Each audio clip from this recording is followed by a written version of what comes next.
सबसे पहले बात करते हैं मुख्यमंत्री अशोक गहलोत के चुनावी दौरे की, जिसको लेकर मुख्यमंत्री गहलोत मैदान में जुटे हैं। गहलोत ने डी कुबेर में मंत्री विश्वेंद्र सिंह के समर्थन में रैली को संबोधित किया। वहीं सपोट्रा में रमेश मीणा के समर्थन में भी आयोजित रैली में शिरकत की। मुख्यमंत्री गहलोत ने कहा कि जनता में कांग्रेस के प्रति खासा उत्साह है। चुनाव में बाहर से कई लोग और केंद्रीय मंत्री आएंगे, आपको ध्यान रखना है उनकी बातों में ना आए। कांग्रेस सरकार ने वर्तमान में कई जन कल्याणकारी योजनाएं दी हैं। हमने हर वर्ग के लिए योजनाओं की कोई कमी नहीं रखी। आज पूरे देश में राजस्थान चर्चा में है। हमारा काम जनता के सामने है।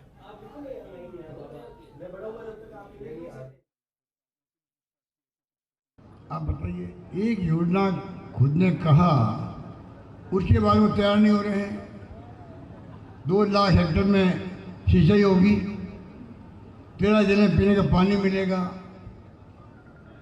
लोग तरसते पानी के लिए।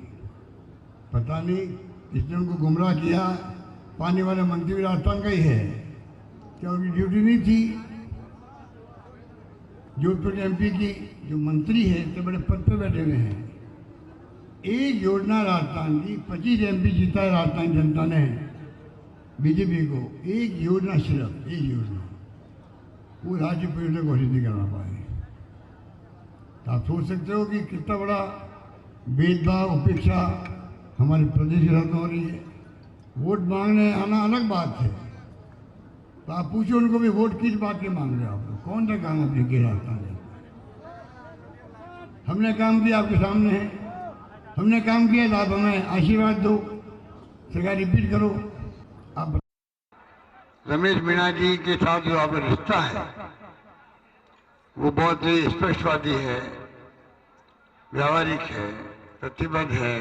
गांव के लिए, गरीब के लिए, किसान के लिए जो जिम्मेदारी दी जाती है उनको वो निभाना जानते हैं दिल से, उसी ढंग से काम करते हैं वो। अभी पंचायत राज व ग्रामीण विकास के काम देख रहे हैं।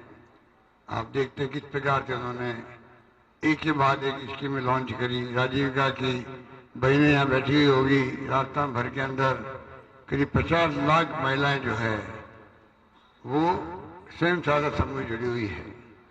तो आप सोच सकते हैं कि किस प्रकार रमेश मीणा जी का काम करने का तरीका है। इसलिए आप बार बार उनको कामयाब करते हो, आशीर्वाद देते हो। मैं भी आपके बीच में आया हूँ अपील करने के लिए। मेरी मार्मिक अपील है, क्योंकि कई लोग आएंगे वोट मांगने के लिए, केंद्र से भी आएंगे, राज्य से भी आएंगे। हमने जो काम किया वो आपके सामने है। इतनी स्कीमें मेरे ख्याल से आज तक इतिहास में कभी नहीं बनी, इतनी स्कीमें ने बनाई है। पूरे देश के अंदर चर्चा राजस्थान की होती है, हमारी स्कीमों की होती है, हमने कानून पास किए उसकी होती है। ऐसा आज तक कभी नहीं होगा। इतना शानदार तरीके से काम किया गया कि हर राज्य में हमारी स्कीमों का विश्लेषण हो रहा है। वो वहां की सरकारें अपना रही है और हमने कमी नहीं रखी है। राहुल गांधी जी आए थे तो कहा 4 मुद्दे हैं। महंगाई का है तो मैंने महंगाई रात से भी लगा दी, 10 गारंटी आपको दे दी। 25 लाख का बीमा इलाज का। आप सोच सकते हो इलाज कितना महंगा होता था। दवाएं 500-1000 तो मामूली बात है। ऑपरेशन 25,000, 50,000, लाख, 2 लाख। आज पूरा इलाज फ्री होना अपना आप में बहुत बड़ा काम राजस्थान में हो गया। विधानसभा चुनाव 2023 आरएलपी ने जारी की प्रत्याशियों की सूची। 7 प्रत्याशियों की सूची जारी की है। जिनके नाम इस सूची में हैं वो आपको बताते हैं। दरअसल 7 नामों की सूची जारी की गई है और जो 7 नाम हैं उसमें लोहावट से सत्यनारायण बिश्नोई, बिलाड़ा से जगदीश कलेड़ा, लूनी से बद्रीलाल प्रजापत, डूंगरगढ़ से डॉक्टर विवेक माजरा और बिलीमंगा से सुनील नायक, अजमेर दक्षिण से परमेश्वर लाल कटारिया, अजमेर उत्तर से हरिराम कोडवानी। आरएलपी ने 7 नामों की एक और सूची जारी कर दी है। इस वक्त की बड़ी खबर, लोहावट, बिलाड़ा, लूणी, डूंगरगढ़, पीलीबंगा, अजमेर दक्षिण, अजमेर उत्तर। लोहावट से सत्यनारायण बिश्नोई, बिलाड़ा से जगदीश कडेला, लूणी से बद्रीलाल प्रजापत, डूंगरगढ़ से डॉक्टर विवेक माचरा, पीलीबंगा से सुनील नायक, अजमेर दक्षिण से परमेश्वर लाल कटारिया और अजमेर उत्तर से हरिराम कोडवानी को टिकट दिया गया है।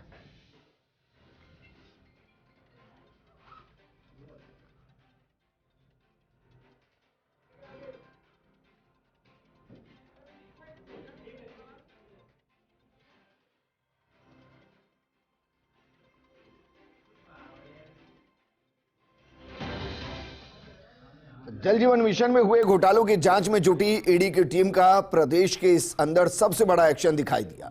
राजस्थान, पंजाब, हरियाणा और दिल्ली की टीमों ने प्रदेश में 20 से ज्यादा ठिकानों पर छापेमारी की। ईडी की टीम ने सचिवालय में मंत्री महेश जोशी के दफ्तर और जलदाय विभाग के एसीएस सुबोध अग्रवाल के दफ्तर में बंद कमरे में कार्रवाई की। उधर एसीएस सुबोध अग्रवाल से लेकर जेजेएम यानी कि जल जीवन मिशन से जुड़े अधिकारियों के आवास और सरकारी दफ्तरों पर सुबह छापा मारा। ईडी की टीमों ने कई घंटों तक जल भवन में सर्च कर साक्ष्य जुटाए हैं। बड़ी बात यह रही कि ईडी की कार्रवाई की सूचना पाकर जल भवन में दिन भर सन्नाटा पसरा रहा। आला अधिकारी दफ्तर से नदारद रहे। करौली विधानसभा क्षेत्र से बसपा प्रत्याशी एडवोकेट रविंद्र मीणा ने निर्वाचन अधिकारी के समक्ष अपना नामांकन दाखिल किया।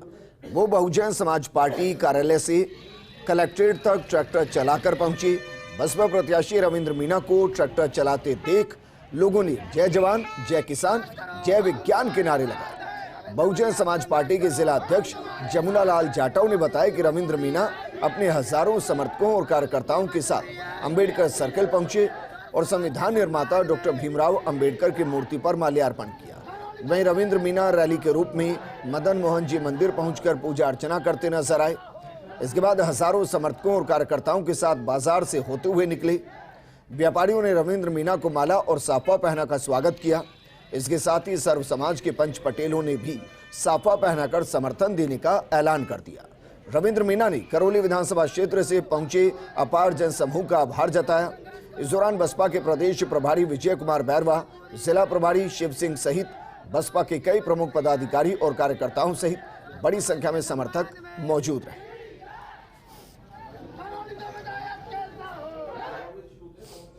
राष्ट्रीय स्वयंसेवक संघ अपने कार्यकर्ताओं को दिए जाने वाले प्रशिक्षण के पाठ्यक्रम को वर्तमान चुनौतियों के हिसाब से बदल रहा है। संघ के ट्रेनिंग कैंप के नामों और समय अवधि को भी बदला जाएगा।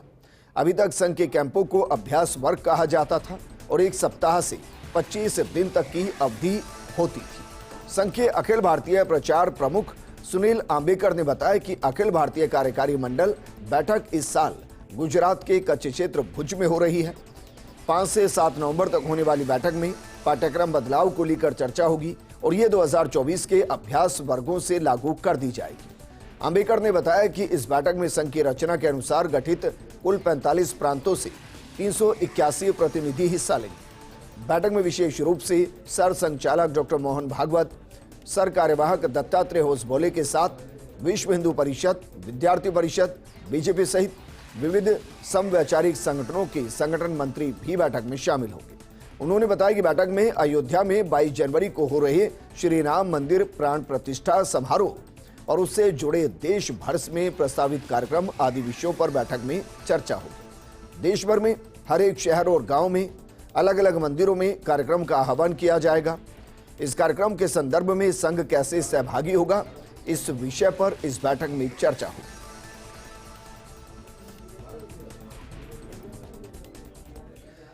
चाकसू में बीजेपी की गुटबाजी में लगभग विराम लग चुका है। दरअसल बीजेपी प्रत्याशी रामावतार बैरवा को उम्मीदवार बनाने के बाद मंडल अध्यक्ष के द्वारा बीजेपी प्रत्याशी का टिकट बदलने को लेकर विरोध किया गया, लेकिन आज चाकसू नगर मंडल अध्यक्ष और शिवदासपुरा मंडल अध्यक्ष ने बीजेपी प्रत्याशी का समर्थन किया। इस दौरान मंडल अध्यक्ष ने कहा कि हमारे बीच कोई मतभेद नहीं है, हम चाकसू से बीजेपी को मिलकर जीत दिलाएंगे। पहले कई कार्यकर्ताओं ने इसको लेकर नाराजगी जाहिर की थी, लेकिन वक्त के साथ सब एक साथ एकजुट एक फ्रेम में नजर आए।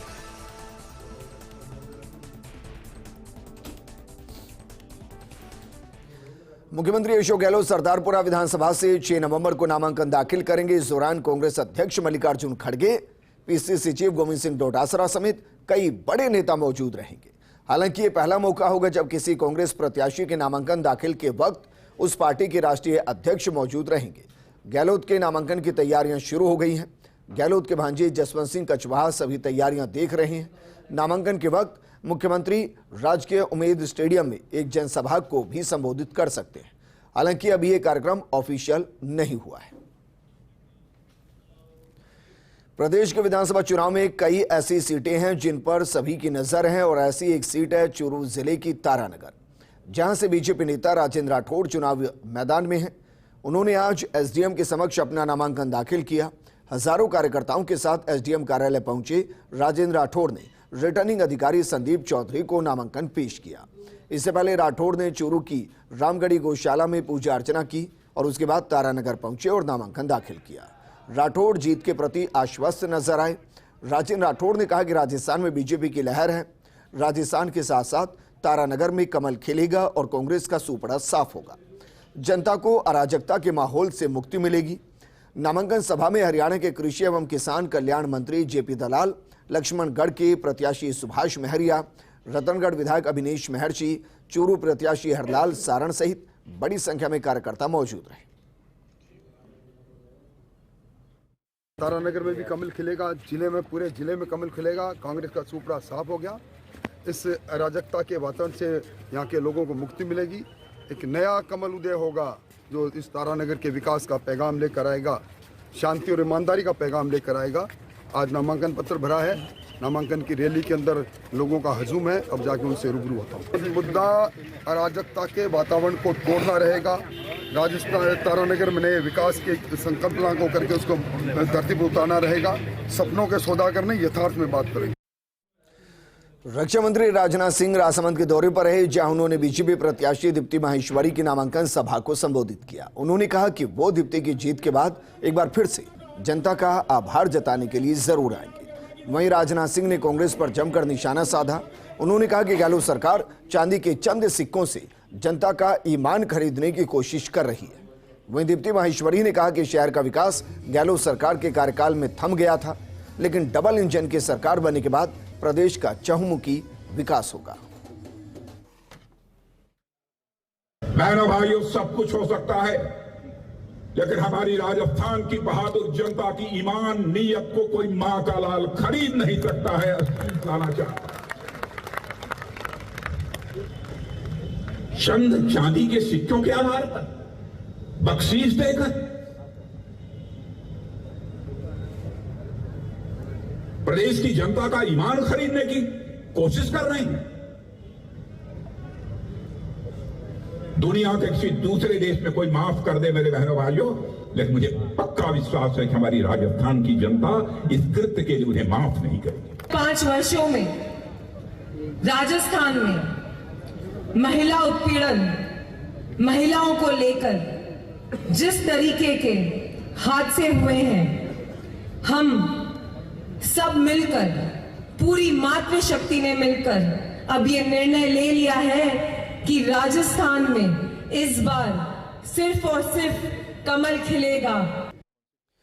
सवाई माधोपुर से खबर है, बीजेपी प्रत्याशी डॉक्टर किरोड़ी लाल मीणा ने नामांकन पत्र दाखिल किया और सांसद दिया कुमारी और स्थानीय सांसद इस दौरान मौजूद रहे। रिटर्निंग अधिकारी के समक्ष नामांकन पत्र पेश किया।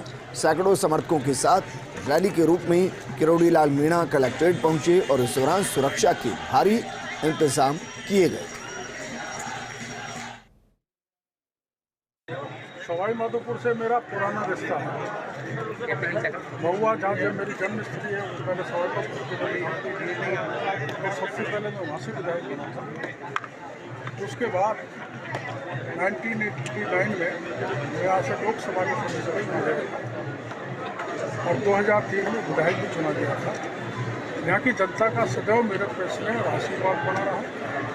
यहाँ की जनता से मेरा बहुत ज़बरदस्त लगाव है, इसलिए मैं यहाँ चुनाव लड़ने के लिए आया हूँ। यहाँ जनता परेशान भी बहुत है, त्रस्त भी बहुत है। यहाँ माफिया विकसित हो गए, यहाँ तुष्टिकरण भयंकर है। और भ्रष्टाचार भी बहुत लोगों का विक्टिमाइजेशन किया है, कमल हुआ है, शोषण हुआ है। पुरानी यादें ताज़ा भी हुई हैं और बहुत अच्छा लगता है हर बार जब मैं सवाई माधोपुर आती हूँ। और डॉक्टर साहब ने बहुत अच्छा काम किया है माधोपुर के लिए और राजस्थान के लिए। जहाँ भी कोई भी घटना हुई है, आपने देखा होगा इन 5 सालों में इतने एक्टिव रहे हैं। जहाँ भी कोई भी घटना हुई है, चाहे महिला अत्याचार की घटना हो, चाहे किसानों के साथ अन्याय की घटना हो, चाहे रीट के पेपर लीक हुए वो घटना, हर बार डॉक्टर साहब सबसे पहले पहुंचते हैं और न्याय दिला के ही उठते हैं। तो ऐसे व्यक्ति को यहाँ से विधायक बनाएंगे तो मुझे लगता है सवाई माधोपुर के लिए बहुत ही खुशी की बात होगी। और सवाई माधोपुर के ऐसे व्यक्ति की आवश्यकता है। वो बहुत विकास भी कराएंगे। केंद्र सरकार में भी अच्छे काम पहले भी उन्होंने किए हैं और अभी भी करेंगे। बीजेपी के राष्ट्रीय प्रवक्ता डॉक्टर सुधांशु त्रिवेदी उदयपुर प्रवास पर रहे। बीजेपी प्रत्याशी के नामांकन के मौके पर आयोजित आम सभा में शामिल होने के बाद सुधांशु त्रिवेदी पार्टी कार्यालय पर पत्रकारों से रूबरू हुए। इस दौरान सुधांशु त्रिवेदी ने प्रदेश की कांग्रेस सरकार पर जमकर निशाना साधा। सुधांशु त्रिवेदी ने केंद्र की मोदी सरकार की विभिन्न योजनाओं का जिक्र किया।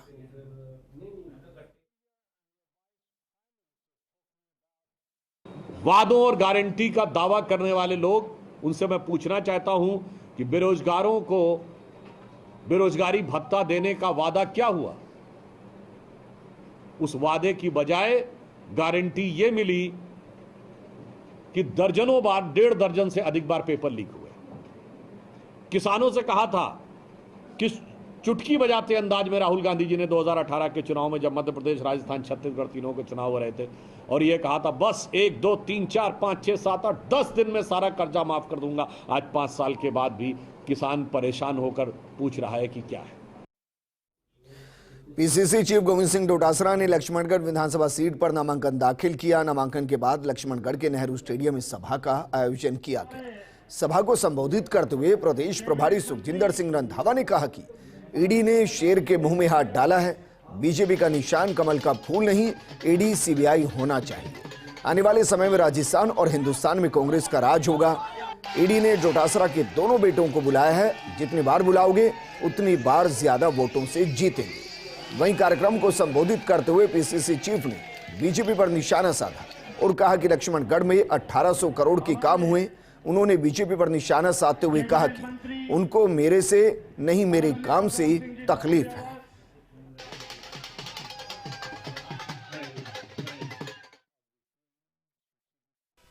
आपके साथ 1-2 बातें करूंगा। मैं ईडी वालों को कहना चाहता हूं कि आपने एक शेर के मुंह में हाथ डाला है। इसका जवाब लक्ष्मणगढ़ की मेरी बहनें देंगी। इनके पास एक ही है, इनको आना चाहिए। अगर जुर्रत है तो बीजेपी का लीडर आए, ईडी को क्यों आगे कर रहे हैं?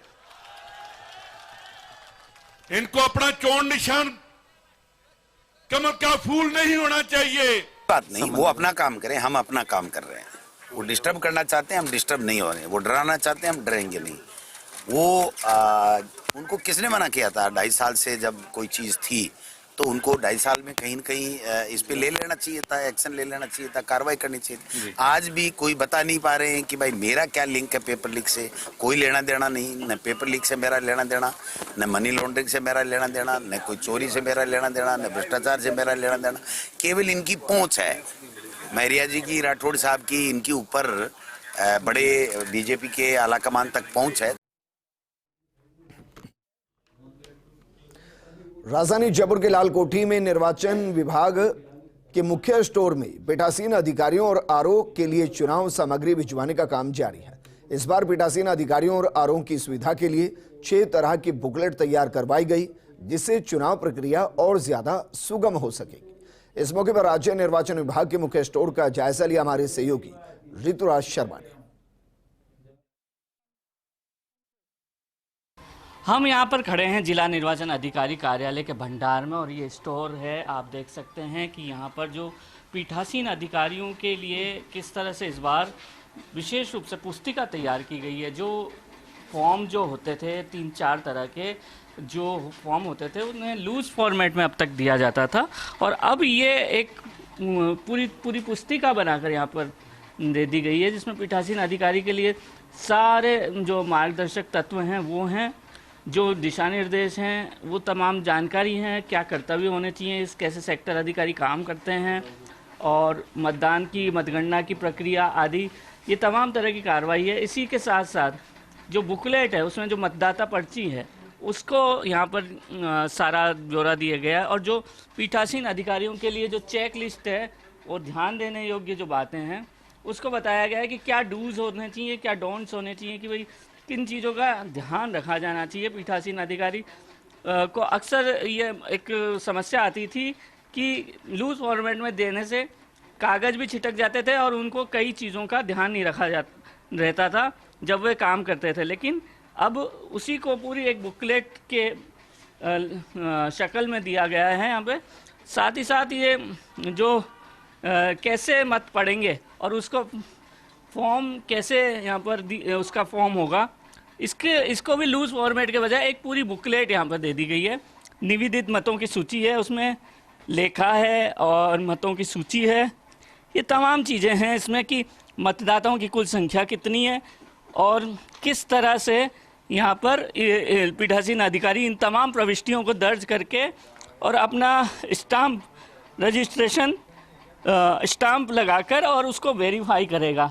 ये तमाम चीज़ें हैं, ये असंवैधानिक बुकलेट है और बैलेट यूनिट की संख्या है और ये तमाम तरह की चीज़ें।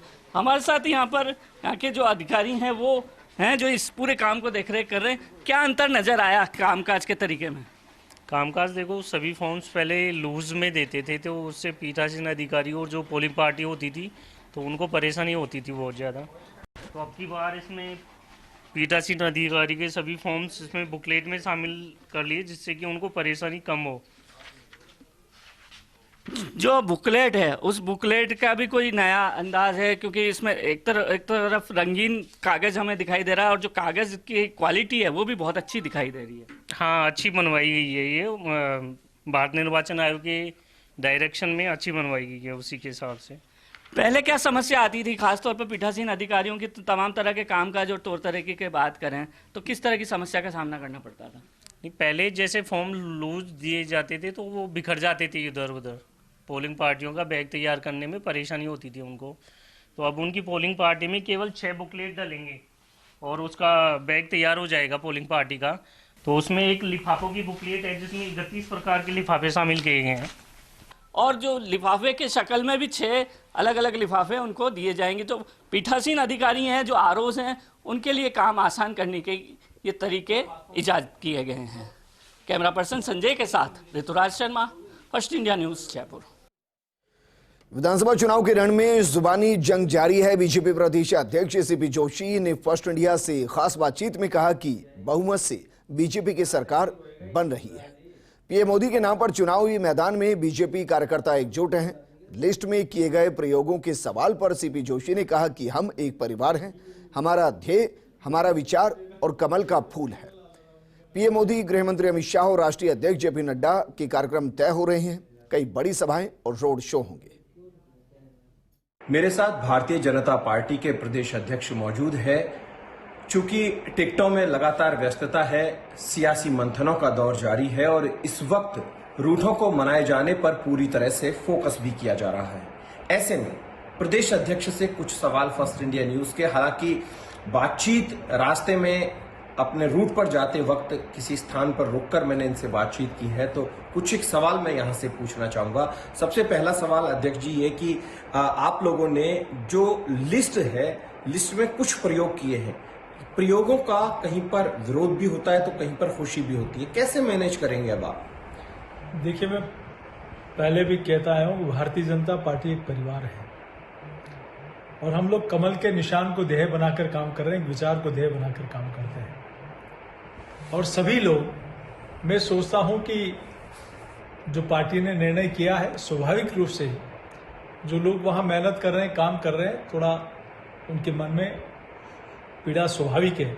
लेकिन चूंकि कमल के निशान को लेकर सब लोग, जनता भी चल पड़ी है, विश्वास भारतीय जनता पार्टी कमल के निशान और नरेंद्र मोदी जी के ऊपर है, तो मैं सोचता हूं सब लोग परिवार के नाते हम सब लोग उनको मना लेंगे और सब लोग भारतीय जनता पार्टी को और 2023 में कमल खिलाने को सब लोग लगेंगे। प्रधानमंत्री नरेंद्र मोदी और जेपी नड्डा, अमित शाह, इनके क्या कार्यक्रम बन रहे हैं क्या? क्योंकि 4 को तो चाकसू में रामावतार बैरवा के लिए और एक दूसरी सीट के लिए जेपी नड्डा आने वाले हैं। देखिए, आदरणीय नरेंद्र मोदी जी का, प्रधानमंत्री जी का, माननीय राष्ट्रीय अध्यक्ष जी का, माननीय गृह मंत्री जी के और पार्टी के सभी वरिष्ठ नेताओं के राजस्थान में आगामी दिनों में कार्यक्रम होंगे। कई लोग नामांकन में आएंगे, बाकी और बड़ी सभाएं होंगी, रोड शो होंगे। भारतीय जनता पार्टी के शीर्ष नेतृत्व का सबका मार्गदर्शन और सबका प्रवास हम लोगों ने बनाया है और आगामी दिनों में वो सब लोग राजस्थान के प्रवास पर आएंगे। आपने जिनको ज्वाइनिंग करवाई उनमें दर्शन सिंह को मिल गया, खंडेला को मिल गया, मील जो है खंडेला से उनको मिल गया, रामनिवास मीणा को भी मिल गया, रेवंत राम डांगा को मिल गया, कुछ एक लोग रह भी गए। मैं सीट का जिक्र नहीं करूंगा, आप समझ भी पा रहे हैं कि कौन कौन सी सीटों पर कौन कौन रह गए, तो उन्हें कैसे मनाएंगे, क्योंकि ये एक बड़ी चुनौती होगी उन्हें मनाना। देखिए, फिर से मैं कह रहा हूं, भारतीय जनता पार्टी एक परिवार है और किसी को अभी, किसी को बाद में, किसी को संगठन में, सरकार निश्चित रूप से भारतीय जनता पार्टी की बन रही है। तो सब लोगों का मन है कि कहीं न कहीं हमें इस अवसर पर अवसर मिले, मौका मिले, लेकिन चूंकि उम्मीदवार एक ही बन सकता है तो सब लोग मिलकर अभी कमल को खिलाने का काम करेंगे, भारतीय जनता पार्टी को जिताने का काम करेंगे। बाकी सबके लिए निश्चित रूप से कहीं न कहीं पार्टी सोचेगी। जैसे कुछ लोगों को लेकर बात की जाती है, कहीं कहा जा रहा है कि एक जिनका टिकट कटा है उन्हें टोंक सवाई माधोपुर से लड़वा दिया जाएगा, कहीं किसी का टिकट कटा है जो ज्वाइनिंग किए हैं पश्चिमी राजस्थान में, उनके लिए एक बड़ी सीट की भी तैयारी है भविष्य की। इस तरीके से कई तरीके की पार्टी के अंदर खाने चर्चाएं। तो क्या जिनके कटे हैं उन्हें आप कमिटमेंट करके लाएंगे या सामान्य तौर पर मना लेंगे या फिर सामान्य तौर पर सियासी इशारा करेंगे? कितनी बड़ी चुनौती होगा, क्योंकि यही अब सबसे बड़ा खेल होगा कि कैसे निर्दलियों को बिठाया जाए, कैसे बगावत करने वालों को सेट किया जाए, पार्टी के पक्ष में वापस से नाराजगी दूर की जाए। देखिए, मैं सोचता हूं कि जिन लोगों ने पार्टी की सदस्यता ग्रहण की है, अन्य दलों से आए हैं, वो बिना शर्त उन्होंने पार्टी ज्वाइन की है। कई परिस्थितियां बनी तो कुछ जगह मौका भी मिला। मैं सोचता हूं जो लोग इंडिपेंडेंट लड़ने की तैयारी कर रहे हैं वो भी, हम सब लोग उनको सबको मना लेंगे और भारतीय जनता पार्टी के साथ, भारतीय जनता पार्टी की विजयश्री के साथ वो सब लोग भी सहभागी बने, इसके लिए हमारा सबका पूरा प्रयत्न रहेगा। एक आखिरी सवाल और, यहाँ पर प्लानिंग क्या की गई है? पूर्व मुख्यमंत्री वसुंधरा राजे की कितनी सभाएं होंगी, क्योंकि स्टार प्रचारकों की तो सारी सूची सभी के सामने आ चुकी है कि कौन कौन स्टार प्रचारक होंगे। हालांकि आपने रंजीता कोहली को भी स्टार प्रचारक बनाया है। देखिए, भारतीय जनता पार्टी के केंद्रीय नेतृत्व से लेकर प्रदेश के प्रमुख लोग स्टार प्रचारकों की सूची में हैं। तो हमने सीपी जोशी से खास बातचीत की है। हालांकि ये अपने टूर पर जा रहे थे, रास्ते में कुछ देर हमने इन्हें रोका और इनके साथ बातचीत की, क्योंकि अभी जब तमाम चीज़ें मैनेज हो जाएंगी तो उसके बाद मीडिया के सामने अच्छी तरीके से मुखातिब होंगे, क्योंकि इस वक्त कई चुनौतियां भी है और नूरा कुश्ती से लेकर शहमात का खेल लगातार चल रहा है। ऐश्वर्या प्रधान, फर्स्ट इंडिया न्यूज, जयपुर। इस बुलेटिन में फिलहाल इतना ही, लेकिन आप बने रहिए फर्स्ट इंडिया न्यूज के साथ, क्योंकि खबरों का सिलसिला लगातार जारी है। नमस्कार।